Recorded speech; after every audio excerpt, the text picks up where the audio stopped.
tell me, Vance, what happened backstage? Were you able to see the canary? No luck, Charles. She's about as hard to get out in her dressing room as she is in that swing.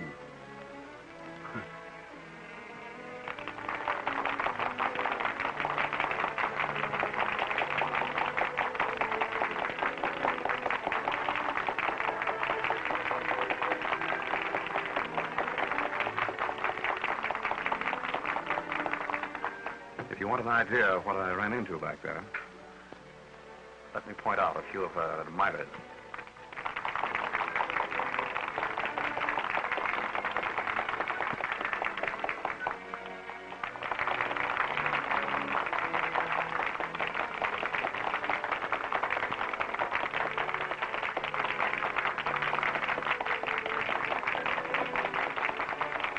You see a man standing at the box opposite? Yeah.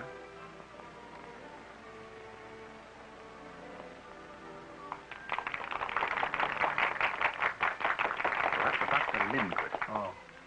And he was outside her dressing room just now, along with these other two. I understand that the canary has her claws in all three of them.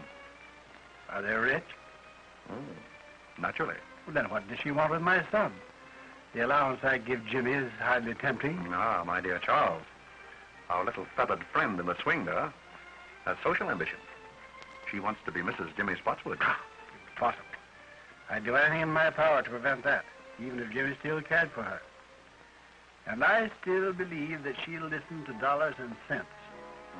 I wouldn't be too sure of that, Charles. As you know, I've more or less made a hobby of crime and criminals. That girl is no ordinary blackmailer. I'm firmly convinced that she'll stop at nothing to marry Jimmy. But Jimmy won't have her. I tell you, he has really come to his senses. Another girl? Yes. Well, you know her. Alice. Oh, yes, of course. A very nice girl, too. Yes, she is. Vance, I'm afraid that I'll have to use my own judgment in this matter. I'm going to see this canary at her apartment as soon as possible. Well, very well, Charles. But, act quickly. Oh, I know you'll smile, but... You know, I have a strange premonition that the canary is headed for disaster.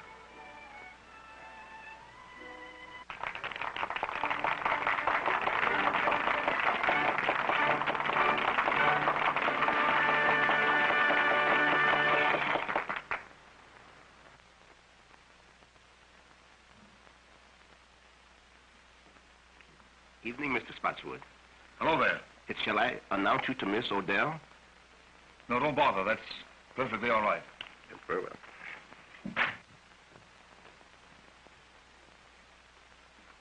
Jimmy!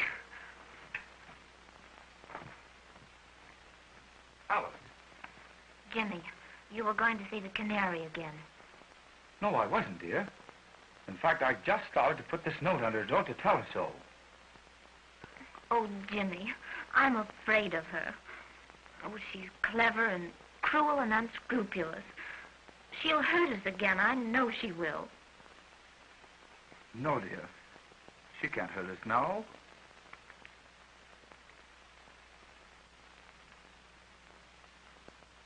Boy, will you announce my name? Never mind. Yes, sir. Hello, Jimmy. Why, hello, Dad. Good evening, Alice. Good evening, Mr. Spotswood. You know, I'm delighted that you and Jimmy have made it up again. Well, thank you.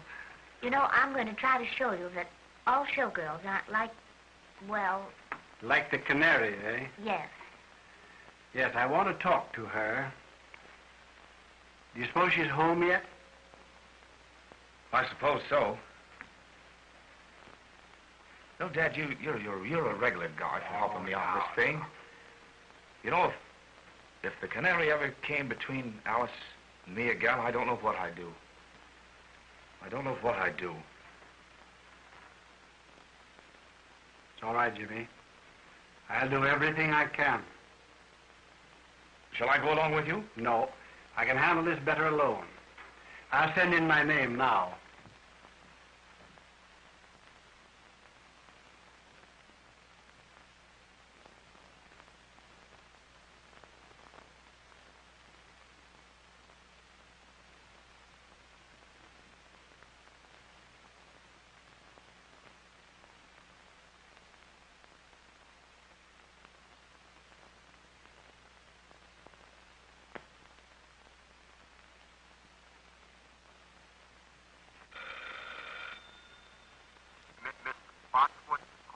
Send him in, please.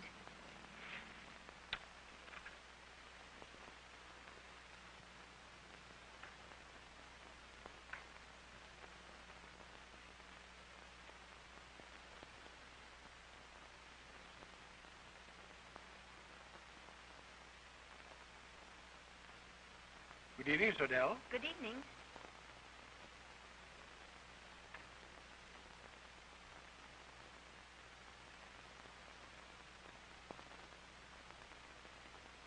Shall we go over here? Why, yes.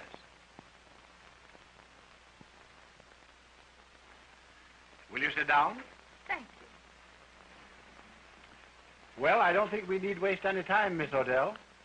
You know why I am here. How much? Nothing doing, Mr. Spotswood. I've decided to marry Jimmy. I'm afraid that marriage is quite out of the question, Miss Odell. Oh, you're sure about that, are you?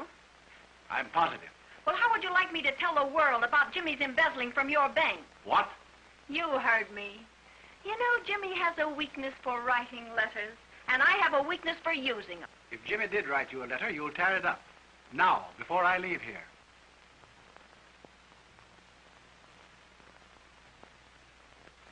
Sure. Go ahead, tear it up yourself. My memory's still perfect. Oh, yes, I see. Yes. Very well. You win. Now, what do you really want?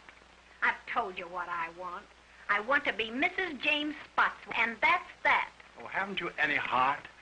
Won't you give him up, Miss Odell? For the sake of his happiness, for the sake of the girl whom he really loves, give him up. Now, what do you want me to do? Burst out crying? Listen, Mr. Spotswood, I know all about Jimmy and Alice, and if he marries her, I'll tell every newspaper in this country that he's a dirty thief. Oh, no, you wouldn't dare do that. That's blackmail. Sure it is. Call it anything you like. But get this into your head, that that's what I'm going to do. Well, that remains to be seen. Good night.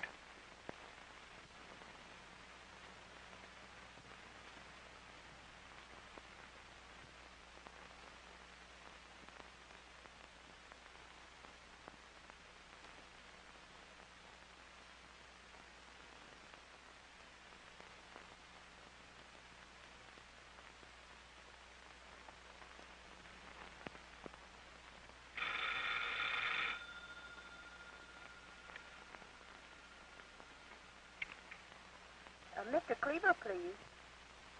This is Mr. Cleaver speaking. Not the Mr. Cleaver, the great reformer. Yes. Well, this is your favorite weakness. Margaret! Don't get nervous, baby. I've got some news for you. Good news? Yes, darling, I'm going to marry young Spotswood. Well. May I send you my heartiest congratulations? You bet you can, but send them from Tiffany's. What's that? You heard me, and send me one of those fancy autographs of yours on a nice, fat check. I'm very sorry, but I'm afraid I shall have to refuse. Ah, be yourself. Big reformers who lead double lives can't refuse. Now look here. I'll see you dead first. Listen, You'll be here after the theater with the dough and like it. The little rat.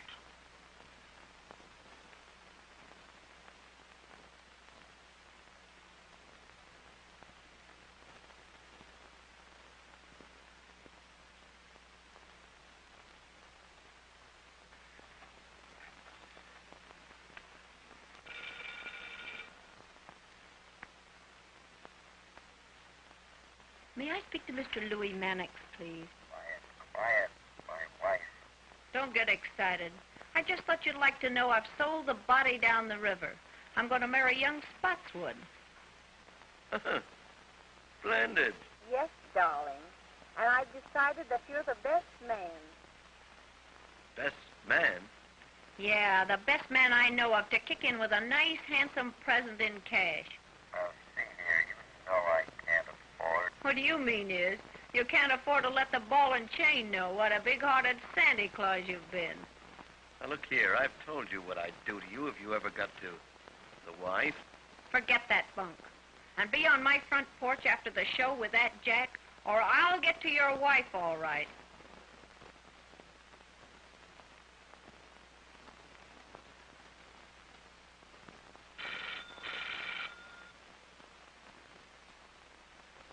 It's Dr. Lindquist speaking. Oh, yes, Dr. Lindquist. How would you like to do me a little favor? Why, certainly, Margaret. I'd do anything for you, you know. How would you like to go jump in the lake? Oh, Margaret, don't joke with me. I'm not in a mood for it. Ah, get wise to yourself. I'm through with you. You give me the willies. I warn you, Margaret. I'm desperate. If I can't have you, no other man shall ever have you alive.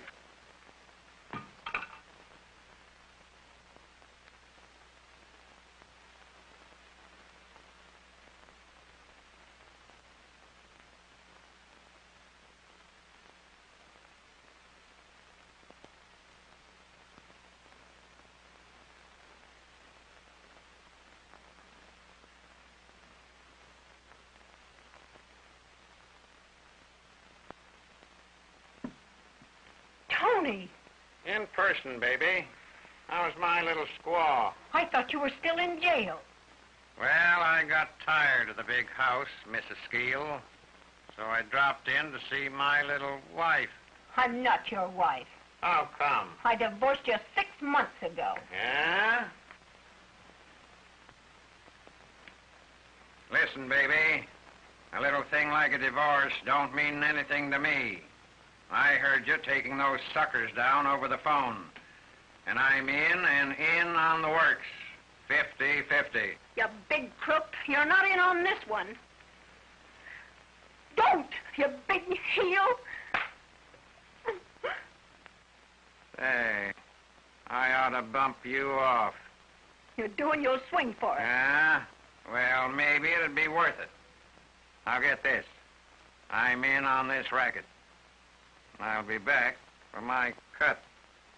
Yeah? Try and get it.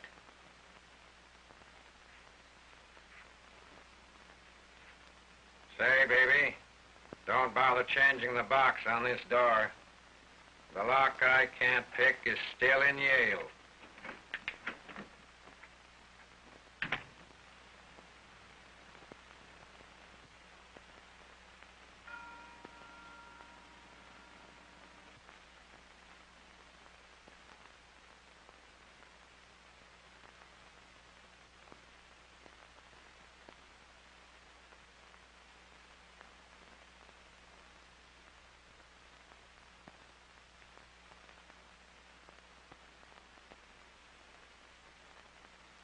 Miss Odell, may I see you for a few moments, please?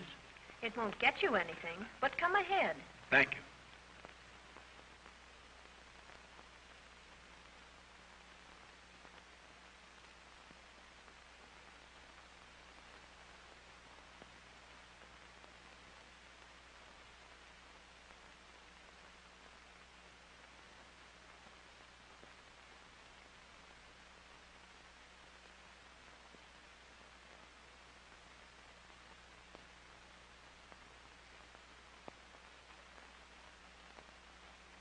I have something to say to you, Miss Odell, which I believe will make you change your mind about Jimmy.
paper, mister? Morning paper? No. No. No.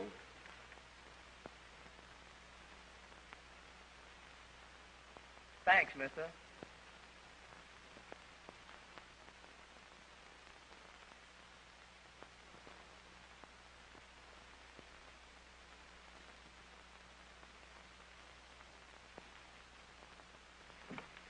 Very well, Miss Odell. That suits me perfectly. Think it over tonight, and I'll come for your answer in the morning. Good night.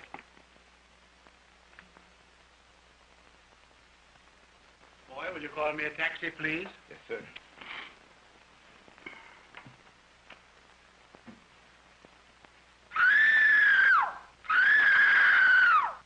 Well, what's that? Miss Odell!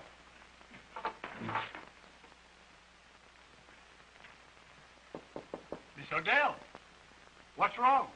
Something startled me, Mr. Spotswood, but I'm all right now. Are you sure you're all right? Yes, quite sure. Run along home and come back in the morning. Oh, very well, then. I'll see you in the morning. Good night.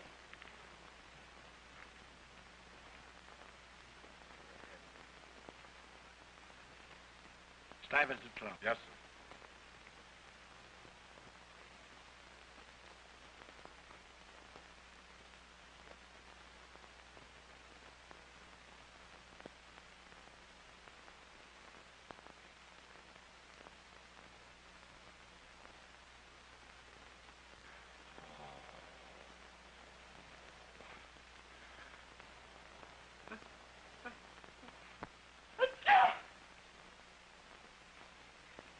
Say, fella, what's the big idea in you coming in here late? Who, me late?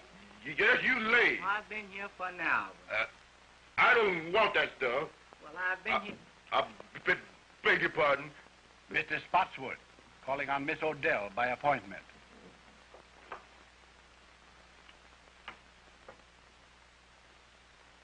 She don't answer. Has she gone out, do you think? I've been on all night. And you haven't seen her go out? No, sir. That's funny. Do you suppose she can be ill? But we may go and knock. Yes, let's do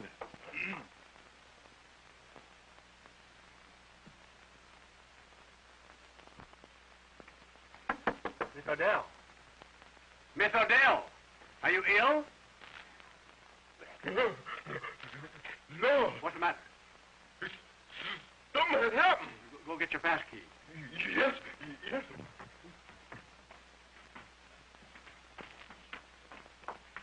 Say, fella, he's running to get a cop. And say, he get a big one, too.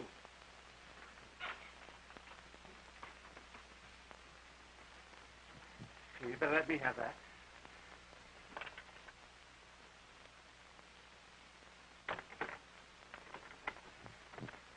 What's the matter here? Something's happening there, officer. You better take that key and go in.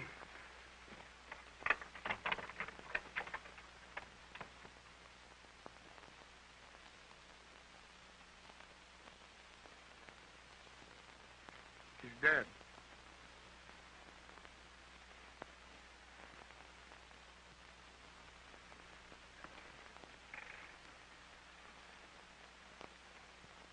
Police headquarters, please. Patrolman Cassidy speaking. There's a woman dead at 184 West 71st Street. It looks like murder. Okay, Cassidy.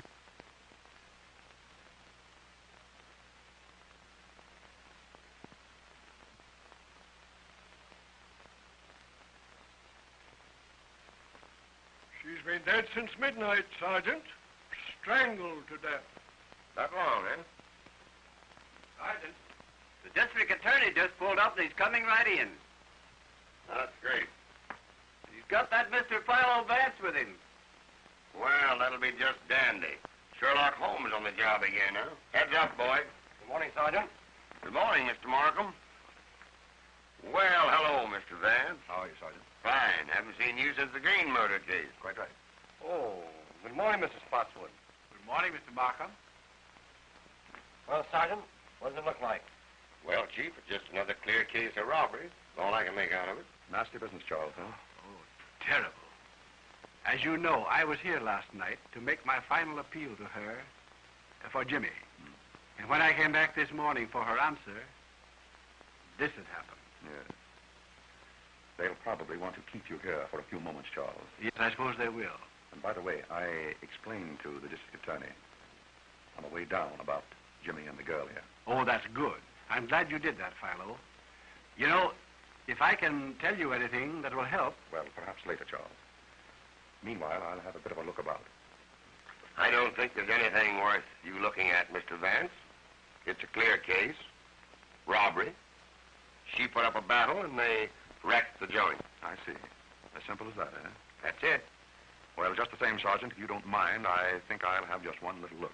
Surely, Mr. Vance. Go right ahead. Make yourself perfectly at home. Thank you, Sergeant. Excuse me, Mr. Policeman. When do we sleep? Now, you get this, sonny boy. You'll go for a long sleep unless you button up that big trap of yours. Yes, sir. Sergeant, Yes, Chief? any fingerprints? Well, so far, no. I'll tell you this job was done by an expert. It's perfect. Yes, that's just the trouble. What's that? It's too perfect. Well, that's a little over my head, Mr. Vance. Just what do you mean by too perfect? Well, Sergeant, what usually happens when a heavy lamp like that is knocked off a table? Well, I don't know, but I'll bite. What does happen? It usually smashes, doesn't it? It might. Well, look at that one. Well, what about it? It was simply that that lamp was placed there to give the effect of a struggle. Maybe. Let me see, Sergeant. It does look a little obvious, doesn't it, Vance? I should say so. Hey, boy. What happened here last night after you heard Miss Odell scream and you and Mr. Spotswood ran down the hall to her door? She said she was all right. And I called Mr. Spotswood a taxi cab. And you got away with it? Yes, sir. That's right. What time was this? It's on the call sheet there I gave you. About...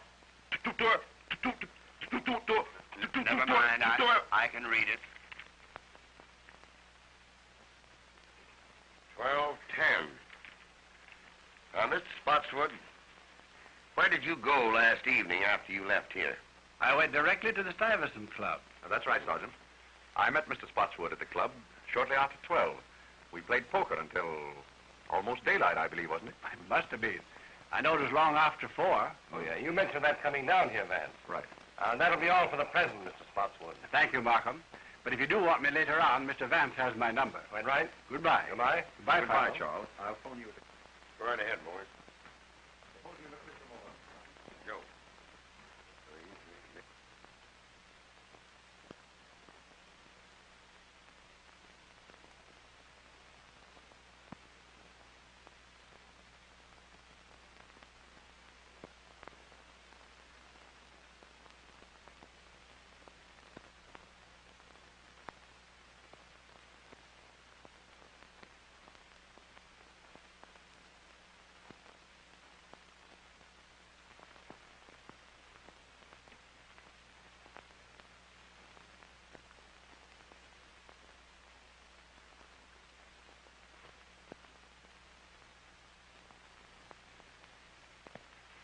Oh, Sergeant, would you step over here for a moment, please? All right, Mr. Vance. What is it now? Do you observe anything peculiar here?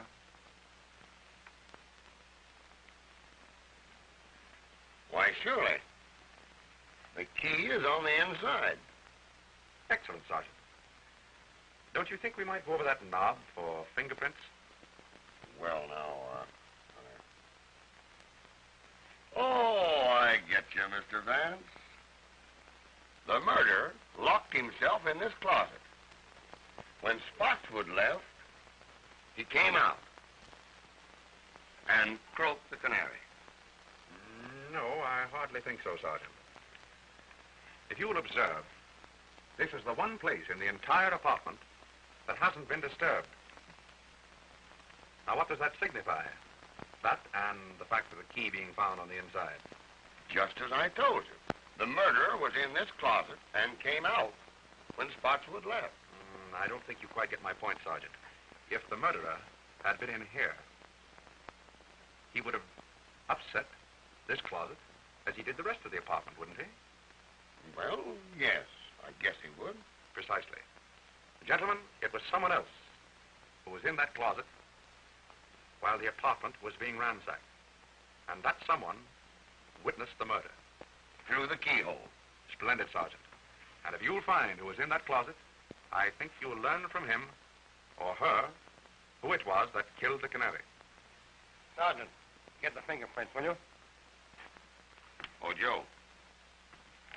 Oh, Sergeant, you might check up on the other apartments. Mr. Vance and I are going outside.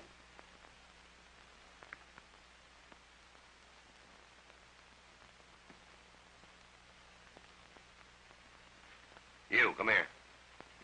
Yes, sir. Who lives in that apartment there?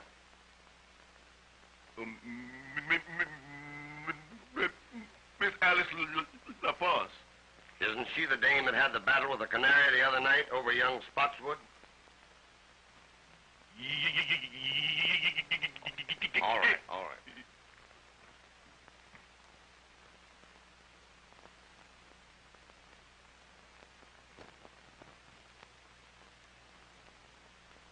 Impossible to get in here. I'd say so. Well, what's that?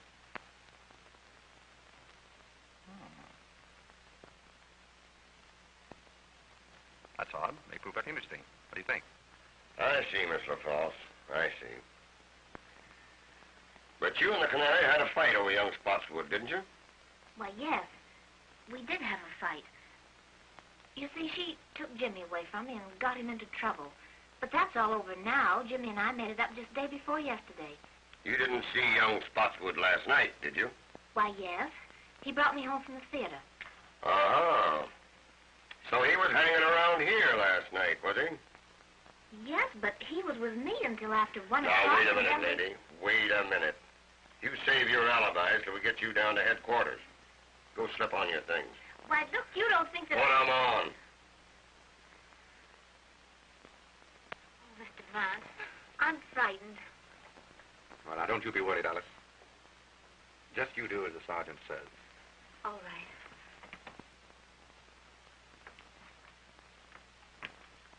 You know, I'm beginning to question this robbery theory, Mr. Vance. You and I were right. Oh, yes. Why, I can see plainly that this murder is all mixed up in a love pact. You know, Chief, I think we'd better round up this young Spotswood and give him the works. What do you say? Quite right, Sergeant. Markham, I'd like you to add a few names to that list, if you don't mind. The men I mentioned on the way up here. Dr. Ambrose Lindquist, John Cleaver, and Louis Mannix.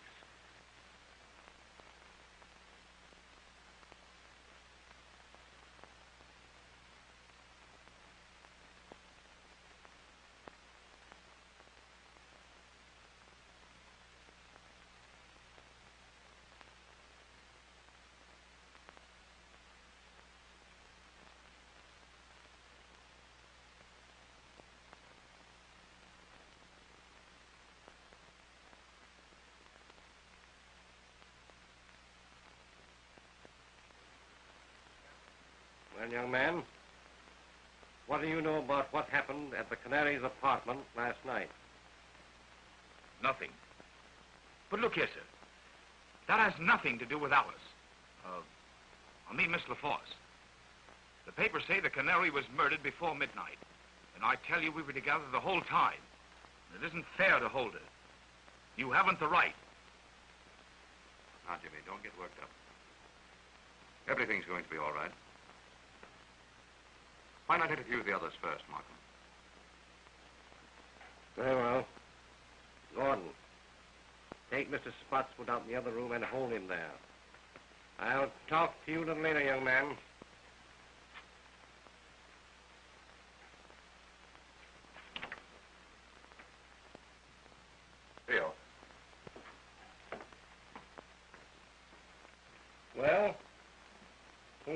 on the list. Mannix.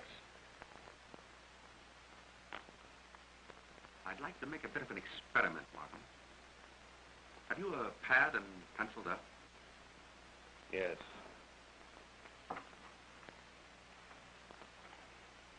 There you are. You have that newspaper handy? Yes, right here. All ready? All right.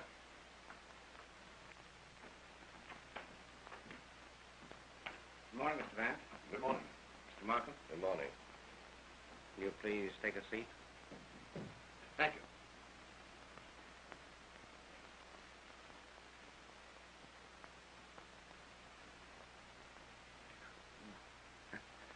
Sorry.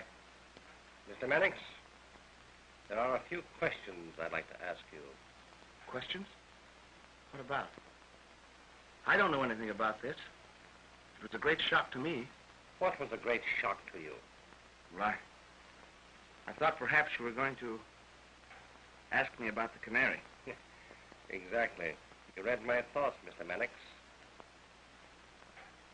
Did you ever see that necklace before?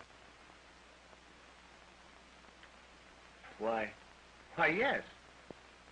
Fact is, I gave that to Canary. Little token of esteem. Nice girl, the Canary. I'd met her once or twice. A casual acquaintance. Rather an expensive gift to give to a casual acquaintance, isn't it? Do you know that the Canary was strangled with that necklace?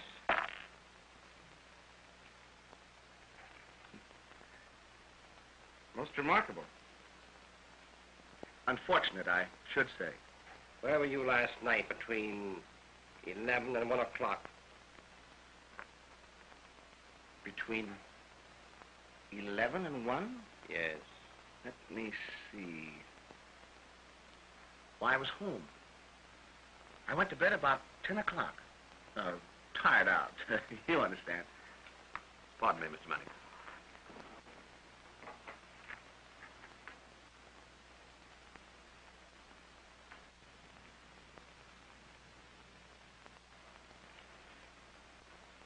Any comment to make, Mr. Mannix? Odd habit of mine, drawing triangles. Mr. Mannix, if you were in your bed last night at 10 o'clock, how did you manage to drop that newspaper just outside the Canary's apartment? That edition isn't on the streets until 11.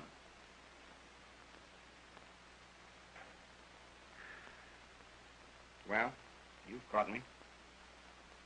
I'll tell the truth. It's always best to tell the truth, especially when there's no reason to lie. It was like this. The Canary called my home at dinner time last night. Most embarrassing. Mrs. Mannix was with me. I had omitted to tell my wife about the Canary. She wouldn't have understood. The Canary told me that she was going to be married and wanted to see me. Said that I should come to her apartment at 11 o'clock. Well, I couldn't argue over the phone. The missus was listening. So I said, all right. So at 11 o'clock, I went to the Canary's apartment. I entered the hall by a side door. I went directly to her apartment. I was about to enter when I heard voices inside. I listened. There was a man in there, and he was arguing. Of course. Well, that was no place for me. So I returned home without seeing the Canary or entering her apartment. Well, that'll be all the questioning for the present, Mr. Mannix, but I'll have to ask you to wait in the outer office. I may want to speak to you later on. Oh, well, won't you let me go home? I'll get in an awful mess with my wife. I'm sorry, you'll have to wait. Oh, Mr. Markham, I wouldn't run away. Melfield. That'll be all.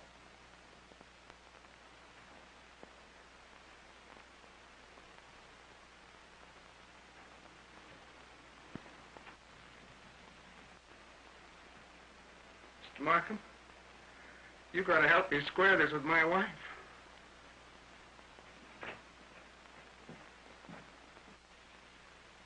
We will now have Mr. Cleaver.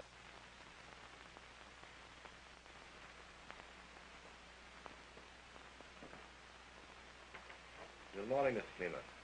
Good morning, Mr. Markham. Can I do anything for you? Will you please have a seat? Mind if I smoke a cigar? Oh, please do.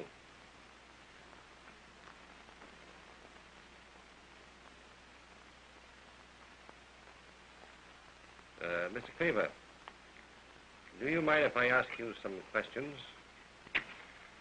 Why, of course, if I can be of any help.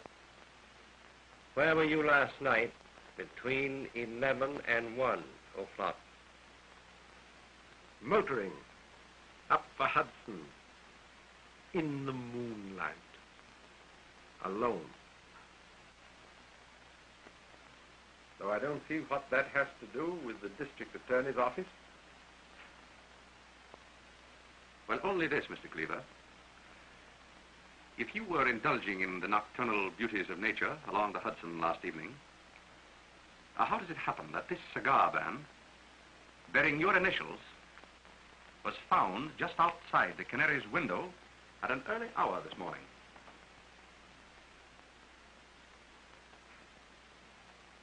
Well, if I was passing the Canary's apartment, you can't twist that into a crime. Oh, then you did pass her apartment. Why, yes, I've nothing to hide. It was about dinner time last night. The Canary phoned to me. Oh, of course, my acquaintance with her was wholly in my line as social reformer. I'd hoped that she was going to leave her immoral life and marry and settle down and be a good woman. And you kept the appointment? Yes. Yes and no. I was a little late. I arrived at her apartment about a 11:45 or thereabouts.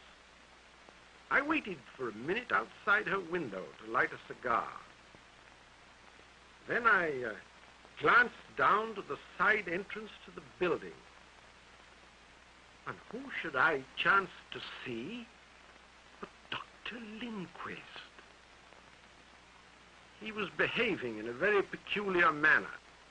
Seemed to me very queer, very mysterious. I didn't like it, so I made up my mind not to see the Canary again. And I turned and walked back home.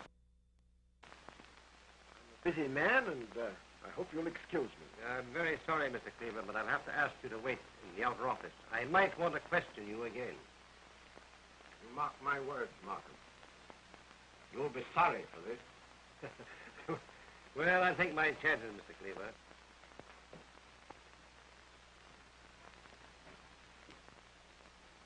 Charming fellow, Cleaver. Yeah, Robert. By the way, Vance, I didn't see you pick up this cigar band in front of the Canary's apartment this morning. I didn't. Where did you get it? From your wastebasket.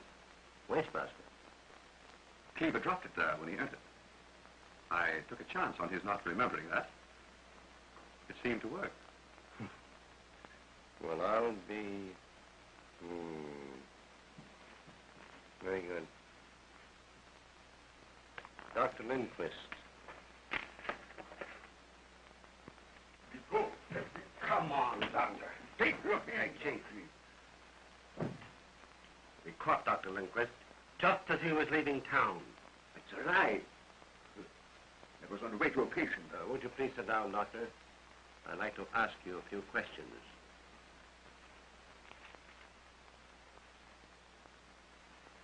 Doctor, where were you last night between 11 and 1 o'clock? None of your business. It is some of my business. You were seen coming out of the Canary's apartment at midnight. Liar! Not so fast, Doctor. Calm yourself, Doctor.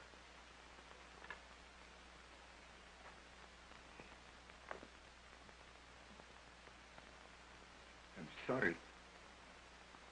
I lost my temper.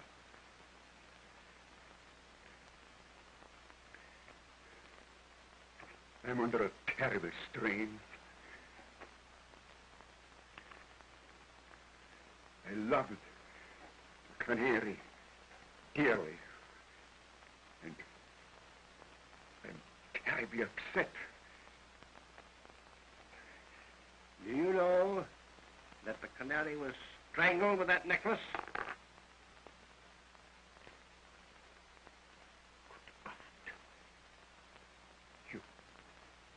You don't accuse me? Dr. Lindquist, there's really no need for you to be excited. Now, Mr. Markham here is merely trying to find out what you know. No. One moment, Doctor. Markham, don't you think that we might postpone the interview with Dr. Lindquist for a while? Why, what? Very well. That'll be all for the present, Doctor. I'd like to have you remain in the outer office.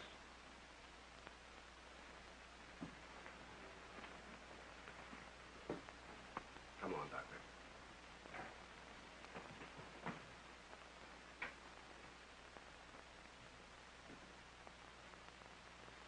What was the idea, Vance? We had him when he was about to tell us everything.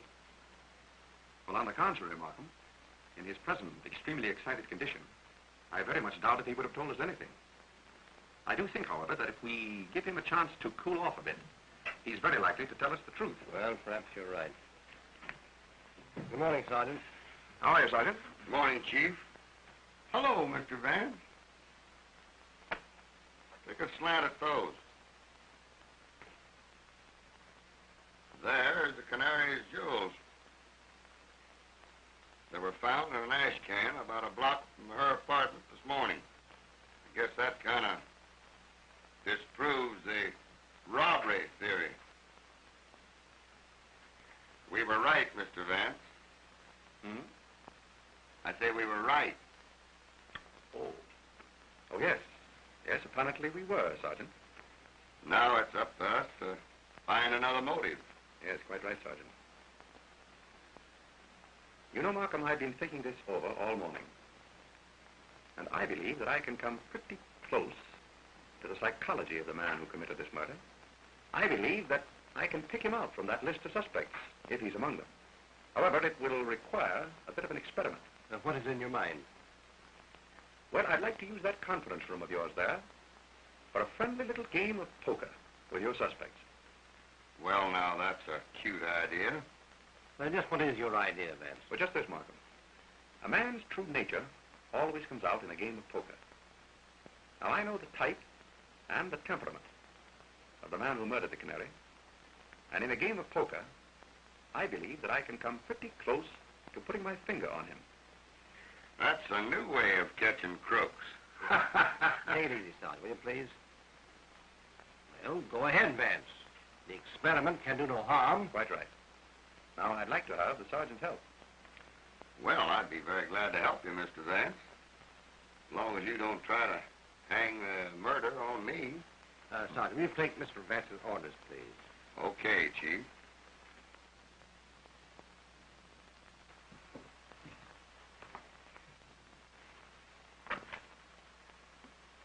Will you get me a deck of cards and have some poker chips handy just outside there? That's easy. Then bring in the suspects and impress upon them that they may be detained here for quite a while, possibly 2 or even 3 hours. Well, that's okay, Mr. Vance, but how are you going to get these suspects into this poker game without it appearing phony to them?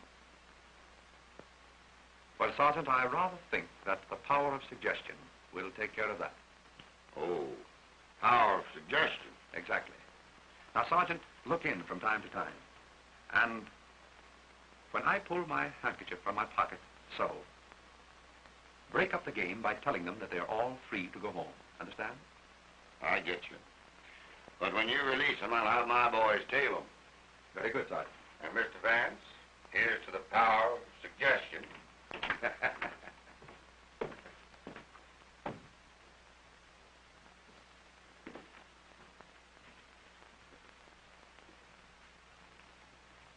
Jimmy?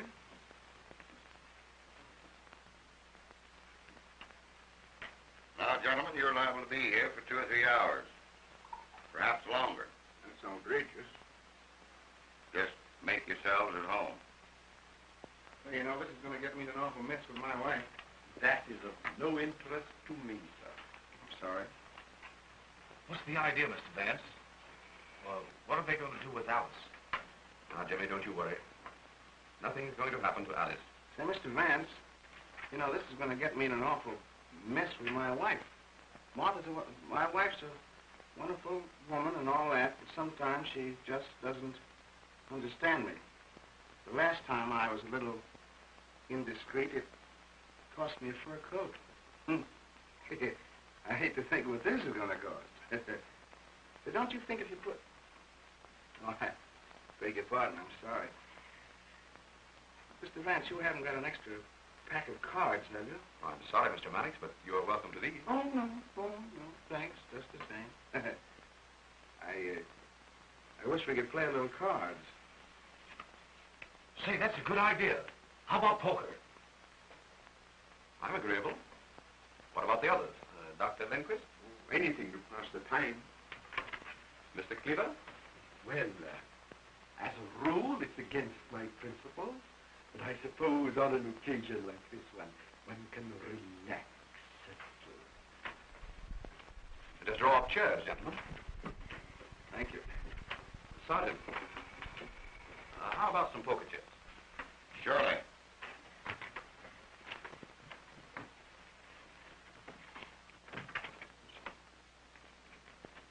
Chief. Yes? Mr. Spotswood is here. Coming in. Come in, Mr. Markham. Good morning, Mr. Spotswood. Good morning, Markham. Good morning. I say, Markham, what are you holding Jimmy for? Surely you're not accusing him. No, of course not. We're simply trying to find out what he knows, that's all. Oh, yes. Where is he now? Why, in the other room there with Vance. May I see him? Why, certainly, of course it would. Vance, Mr. Spotswood is here. Oh. Hello, Dad. Oh, hello, Jimmy. Good morning, Charles. Good morning, Philo. Dad, what are you doing here? I came to be with you, Jimmy, while you're detained. Oh, by all means. We've just started a little game of poker here, Charles. Would you like to join? Come on, Dad. Fill in. Take a head. Well, all right. I'll sit in. That'll be fine. Suppose you take that chair, Charles. Thanks. Gentlemen, this is Mr. Spotswood. Mr. Mannix. And you, Mr. Manning. Dr. Lindquist. Doctor. And Mr. Cleaver. Mr. Cleaver. How do you do? Shall it be jackpots, gentlemen? Why, yes, anything. Yes, the Mrs. and I usually play jackpots.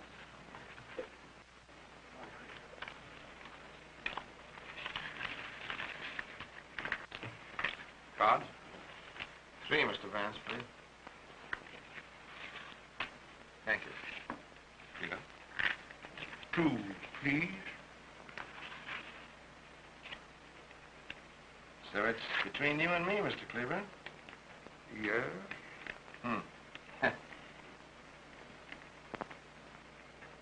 I'll bet a white one.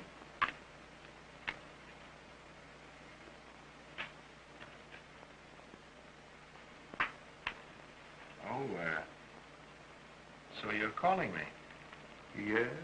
Well, just open this. Pair of jacks.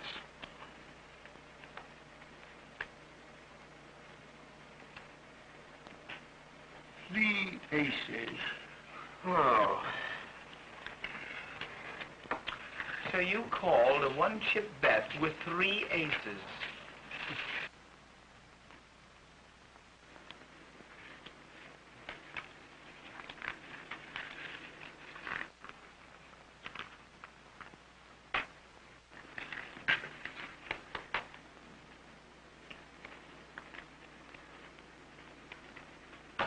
Open. I'm out.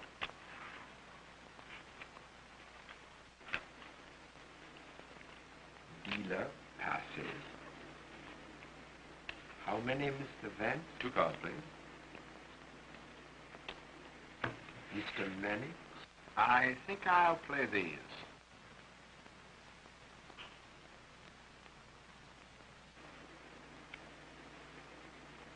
I'll check the bet to you, Mr. Manning.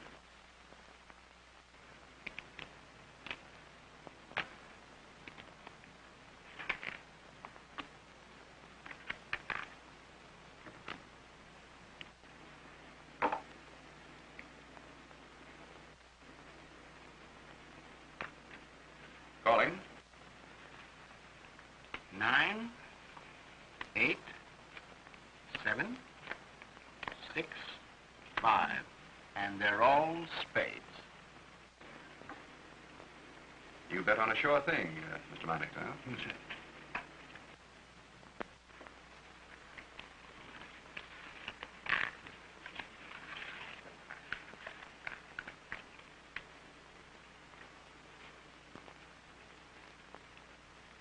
I open for 1. I'll stay. Oh, let's make it a little more interesting. 10 more. Well, that lets me out.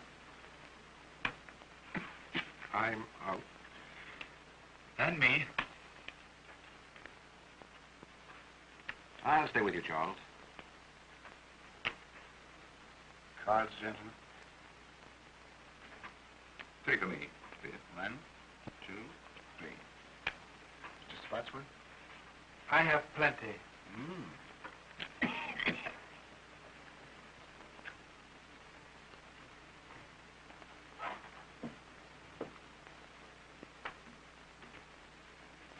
A white stack, Charles. 2 white stacks.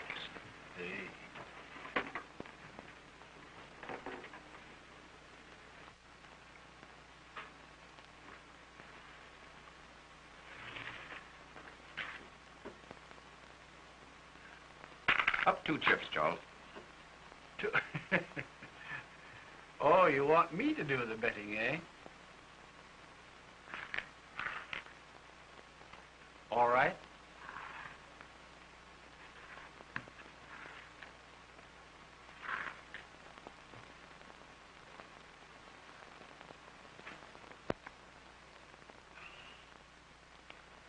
I'm afraid I'm overcome by curiosity. What have you? 2 deuces.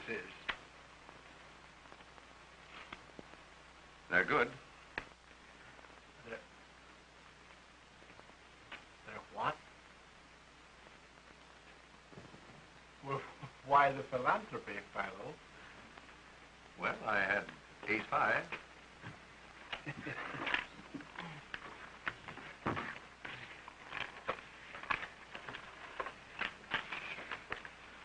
Pardon me, Mr. Vance. Could I speak to you a moment? Excuse me, please. We've traced the fingerprints, and this is the bird that was in the closet and saw the canary murdered. Gentlemen, here is the man who was in the canary's clothes closet and who witnessed her murder. Well, I shouldn't like to be the man he saw. Thank goodness he didn't see me through the keyhole. So that man witnessed a murder.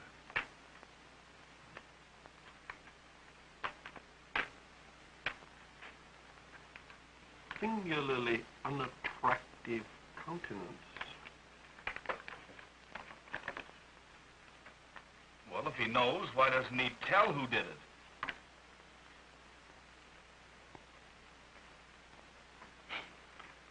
Gentlemen, I've been instructed by the district attorney to inform you that you're all free to go home. Thank goodness for that. I wonder what the wife will say. Has anyone a fountain pen, please? There's mine. Oh, thank you, sir.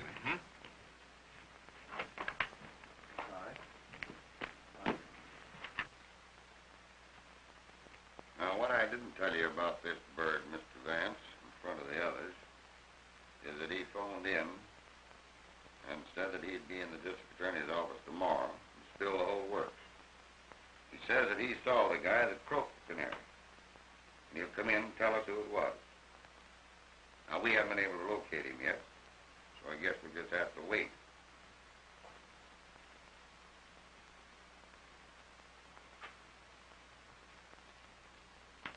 Well, Sergeant, that takes the matter out of my hands.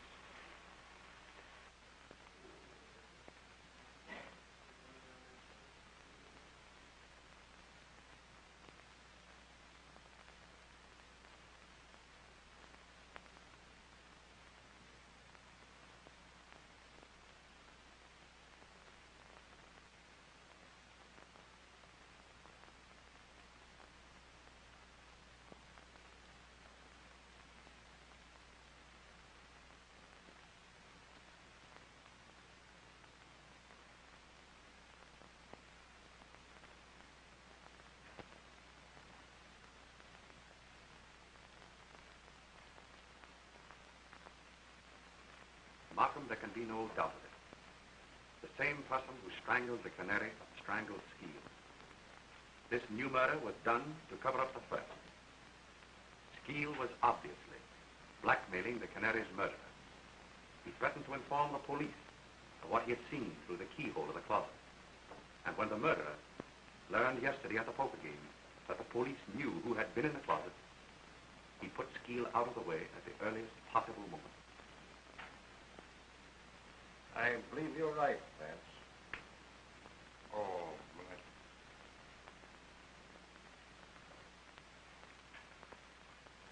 Did any of the suspects get away from your men last night? We never lost sight of Lindquist, Mannix, and the girl. But young Spotswood and Cleaver gave us the slip. That'll be all. Okay, Chief. Vance? That leaves Jimmy and Cleaver. morning, Chief. Good morning, Heath. Boys. Hello, Mr. Vance. Good morning, Sergeant. Well, Chief, everything's okay. I've got the guilty man, and I've got him right. You've got him. I hope to tell you I have. Where is he? All right, Mac. Bring him in.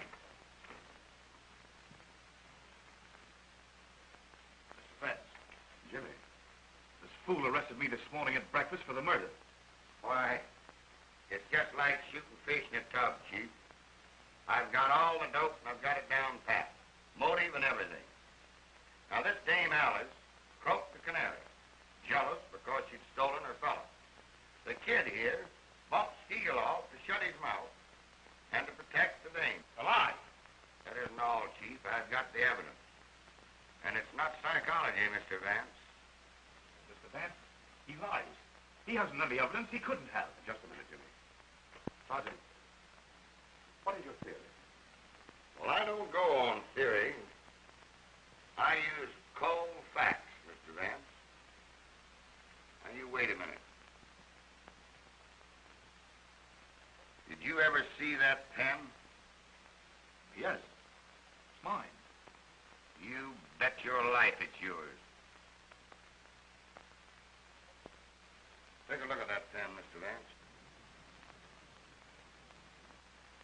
Chief? Well? Now listen to this. This morning I found that pen on the floor there by the table where Skeel was murdered. And the kid here admits that it's his.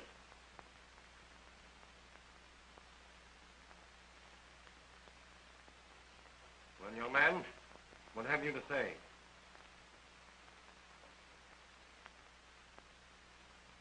Yes, I killed them. Both of them. I guess that does it, Chief. We've got him in a sack. Now, this Dame Alice... Wait a minute.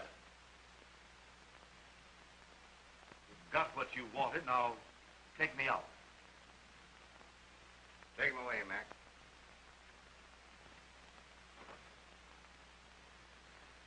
Well, I'll see you later at the office, Chief. All right.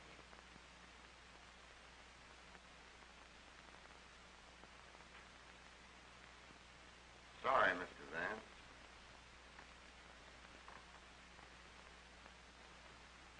Vance, I guess that closes the case. No, Markham, it doesn't. What do you mean? I mean that the boy is not guilty. Well, that's nonsense.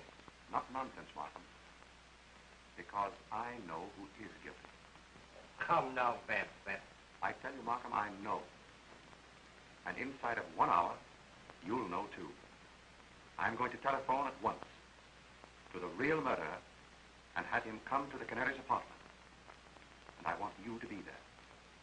The boy has confessed everything. Markham, if you don't meet me there, you'll be the laughing stock of New York in 24 hours. Because I'll have the confession of the real murderer. Well, all right, Vance, if you want it that way. I'll be there.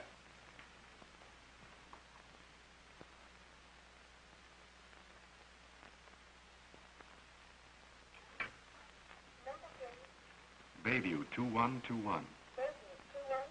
Yes, please.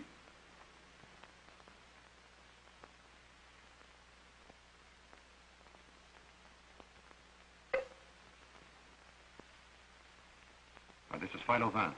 I want to speak with Miss... Oh, hello, Philo. How are you? I didn't recognize your voice. I've something of extreme importance to tell you. Jimmy has just been arrested. He has confessed to the murder of both the Canary and Skeel. Do you understand? Yes, I understand, Philo. Jimmy is not guilty. I am the man you want. How soon will you meet me at the Canary's apartment? It'll take me almost an hour to get in from the country, but I'll be there. Good.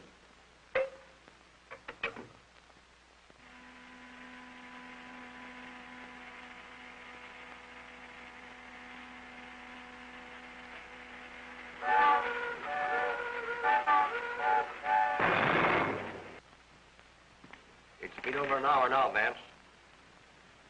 Don't be impatient, Markham. He'll be here.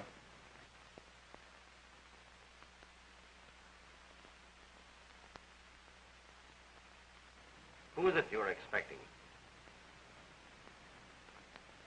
You wouldn't believe me if I told you. And I must admit that without his confession, I haven't a shred of real proof to offer you.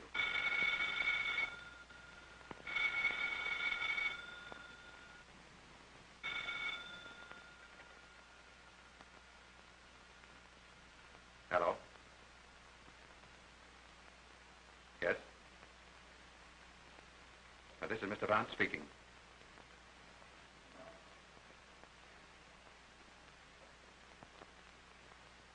What? Yes. All right. What is it, Vance? Spotswood has just been killed in a motor accident. Spotswood killed?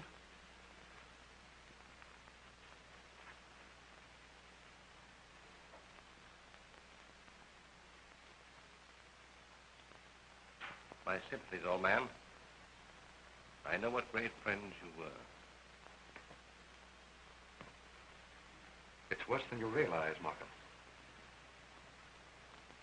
It was Spotswood who killed both the Canary and Skeel. Spotswood? I've known it ever since the poker game. But how could you know? Sit down, Markham. It wasn't really so difficult. Remember, the man who committed this particular crime must have had certain definite qualities. A mind capable of working out a well-planned and brilliant course of action. Willing to take a desperate chance and see it through. Now consider the men in the game. Jimmy, I ruled out at the start. But I'd known him as a boy, and his youth and impulsiveness were hardly consistent with such an obviously premeditated murder. Lindquist was far too excitable and erratic to have plotted such a carefully calculated crime. Cleaver, much too cautious, and entirely lacking in the necessary boldness. Mannix, timid, and unwilling to take any risk except upon an absolutely sure thing. The only man at the table with enough imagination to plan such a crime and with sufficient self-confidence and daring to carry it through was Spotswood. When he held a pair of deuces, refused to draw to them, and bet every chip he had on the chance of bluffing me out, the realization suddenly dawned upon me that he was the murderer. For he was the one man of them all psychologically fitted for such an act. But how about finding Jimmy's pen in the Skeet apartment? I borrowed Jimmy's fountain pen after the poker game. My hypothesis is that in the confusion, Spotswood put the pen into his own pocket, and that Jimmy saw him do it. That is why Jimmy made his confession, to shield his father. Yes, but against all that theory, Vance, we have certain definite facts. Now, for instance, Spotswood left the Canary's apartment while she was still alive. He talked to her through that door. The hall boy, looking through the keyhole, saw the Canary lying on this sofa smoking a cigarette. Spotswood then went away and spent the rest of the evening with you. True. And yet I know he committed the murder.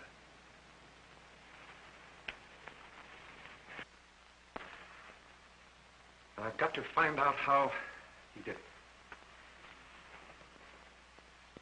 I'm afraid you will, Vance, so that Jimmy can go free. Spotswood himself was coming here to tell how it was done in order to free Jimmy. And now he's dead. I've got to solve it.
I think I have the whole thing.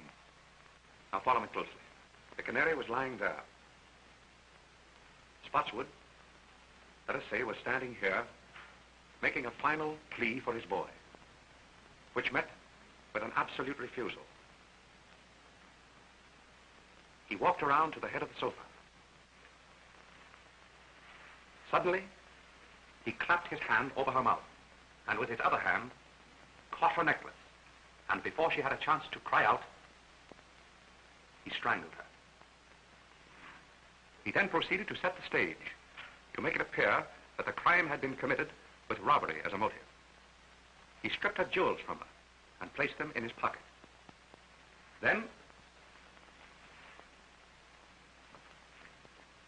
he took a cigarette from that box and lit it. He laid her hand here, placed the cigarette between her fingers, so that in case anyone should look through the keyhole of that door there, it would appear as if she were lying here smoking. He then overturned the entire apartment to make it look as if a burglar had ransacked the place. Now just step over here, Markham. He came to this closet door, but he couldn't open it. Skeel had locked himself in, though Spotswood didn't know that. And Skeel, through the keyhole, saw everything that Spotswood did. That accounts for the orderly condition of this one closet when everything else in the apartment was ransacked. And that, Markham, was the technique of the crime itself. But that doesn't account for the fact that... Just a minute. I haven't quite finished. I want you to go out into the hall and stand at the desk where Spotswood stood when he ordered his cab. Very well.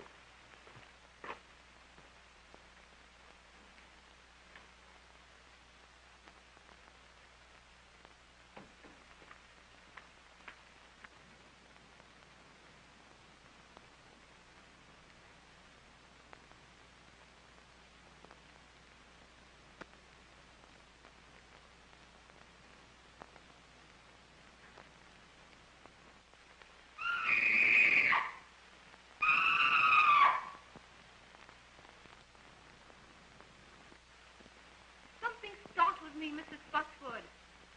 But I'm all right now.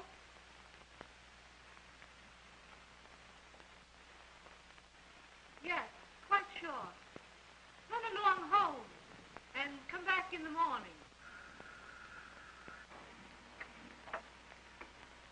You understand now? This record was Spotswood's alibi. Undoubtedly, the reason he returned here the next morning was to get it back. But he was prevented by the arrival of the officer who entered the apartment with him.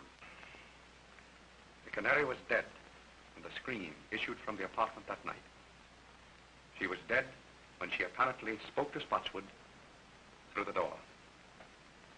But what clue led you to the phonograph record?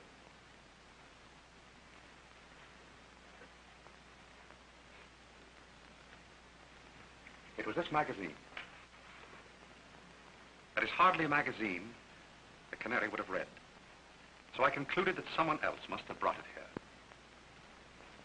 Then, in running through the pages, I happened to notice this. Look closely. You see it? Why, yes, the imprint of a large circle. And on the opposite page? And the same thing. Precisely. As if a disc had been pressed between the two pages. That brought to my mind the thought of a phonograph record. And suddenly, the whole plot became clear to me. It was the only way that Spotswood could have committed the murder and have produced a voice in the apartment after the canary's death. But I can't understand how he could have reproduced the canary's voice. It wasn't the canary's voice, Markham. Spotswood made that record himself. Probably it was his own voice, in falsetto. And remember, it was only necessary to fool the houseboy and for a closed door. Yes. I can see it all now. He played the game shrewdly and boldly. It was Jimmy's whole life's happiness that was at stake. And Spotswood risked his own life for his boy.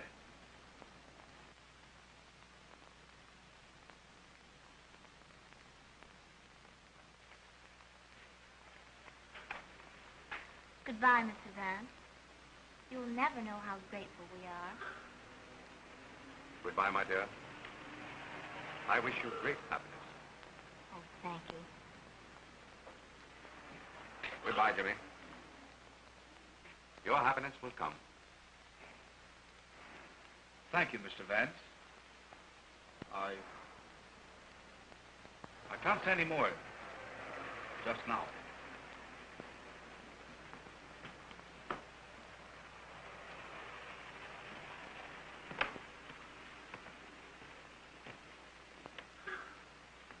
Well, Mr. Vance? Well, Sergeant. I guess we put it over again. Right you are, Sergeant. Many thanks.